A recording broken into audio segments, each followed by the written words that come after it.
एक जो नावेली में एक चेन स्नैचिंग हुआ था 24 ग्राम 1.1.5 करोड़ लाख का कुछ, तो सो उसके ऊपर क्या है? ये कल संडे 12 तारीख को लगभग 12 बजे का टाइम एक लेडी अपने घर से निकल के जा रही थी।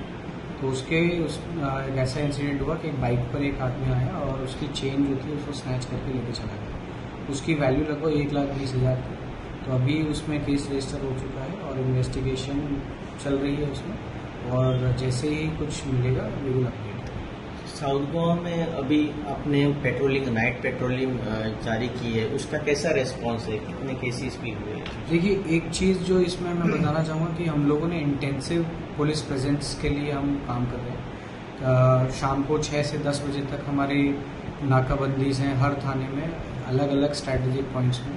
ना सिर्फ ये, रात के टाइम में भी यूजुअली जब 11 बजे के बाद और सुबह मॉर्निंग तक कई बार हम लोग देखते हैं कि पुलिस हमारे नहीं रहते हैं। तो उसके लिए भी हमने प्लान बनाकर 11 बजे से 5 बजे तक हमने अलग अलग जगह पर नाकाबंदी की है, ताकि पुलिस का प्रेजेंस मैक्सिमम रहे और कोई भी ऐसी इलीगल एक्टिविटी जो प्रिवेंटेबल है वो ना हो। तो इस दिशा में काम किए जा रहे हैं।